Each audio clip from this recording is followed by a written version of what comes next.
Sapat naman ang kinikita nyo? O Kulang na kulang po. Bakit po kulang? Dahil maliit ang sweldo o dahil sobra yung mga batang nagawa ninyo? Parehas po. Hindi, di ba? Parehas po. Kasi minsan kung tatlo lang kayo, asawa mo at saka ikaw at saka anak mo, kung tatlo lang kayo baka sumapat yun eh. Pero dahil sa dami nyong ginawa, di ba? Kaya, Nahihirapan. No? Opo. so dahil Pareha- madami, Opo, dahil madami po. ano pong plano nyo para maagapan yung ganong problema? Hindi humaba yung ganong sitwasyon. Yun po, kaming dalawa pong nagtatrabaho, tapos family planning na po ako. Yun. Opo. Okay. At tapos, sana manalo ka dito. Malaking tulong yung 600,000, no? Sana po. O, tapos sana bukod sa sipag ninyo, maraming swerte. Yeah. Kasi 'di ba, maraming Pilipino ang sipag-sipag naman talaga. Yes. Pero parang ang malas, 'di ba? Ang sipag mo pero ang daming malas na dumadaan sa iyo araw-araw. Yung ang sipag mo pero biglang may magkakasakit sa pamilya. Yeah. Eh wala namang healthcare sa Pilipinas, 'di ba? Wala. 'Di ba? Walang healthcare sa Pilipinas. Kaya pag nagkasakit ka, wala ka ng pera, wala ka pang mapagdadalang hospital kasi kulang ang pasilidad. Yeah. Diba? Kaya Savings ang mo, gagaling lang talaga yung mga pamilya ng contractor kasi napupunta na ibang bansa eh. Yun lang. Di ba pumupunta sila na ibang bansa para Yeah. magpagamot? Pagpagamot, Kahit nga walang sakit, charot-charot, nagpapagamot kayo.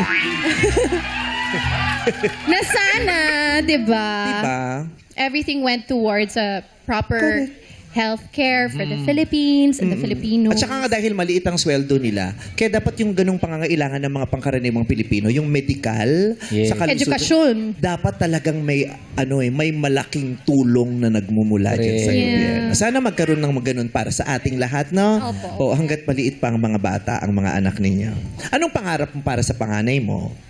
Pangarap ko po para sa panganay ko, makapagtapos po ng pag-aaral.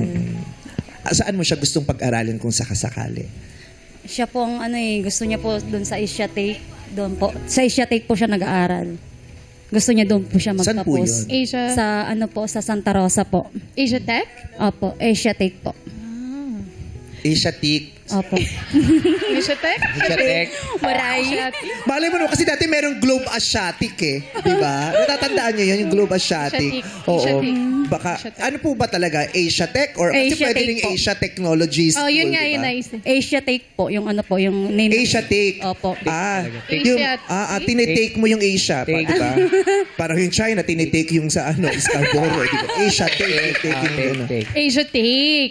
Oo, basta sana makagraduate. Sa bunso mo, anong pangarap mo para sa bunso?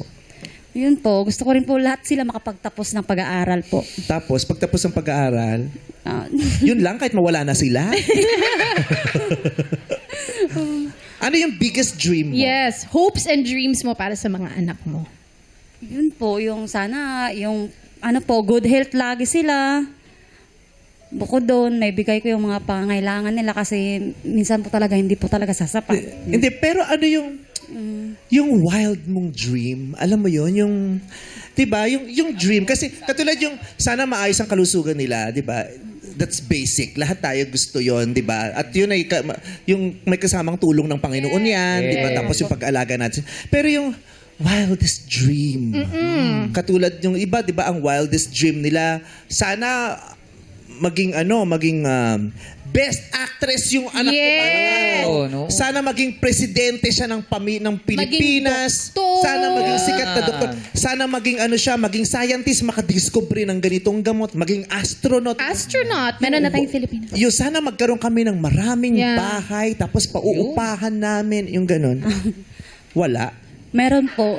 Ano nga? Meron. Kasi we would like to Yun po. encourage Filipinos to dream big. Big. Opo. Kasi kaya tayo nasasanay ng niloloko at kinakawawa. Kasi sanay din tayo na konti lang ang pinapangarap. Yes. Ang Nalilimitahan. babaw-babaw ng kaligayahan nyo. Kaya ang babaw-babaw, ang konti lang rin ang binibigay. Yes. Akala nung iba, okay na sa kanya. Pwede na Babaw yan. lang namang kaligayahan. Yeah.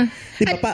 Yung mga anak mo ba nagsasabi, Mami, gusto namin pumunta Yes. Amerika, na Europe. Yung mga- Oo, yung, ganon. Ano ko po, yung pangalawa ko po, gusto niya po maging sikat na singer. Oh, Ayun. Yun. Kaya alam mo, sobrang importante din na tayong mga magulang, we plant that seed in them. Oh. Hindi lang basta tayo nangangarap para sa mga anak natin, but we also have to plant that seed in them that they will also grow up dreaming big. Yeah.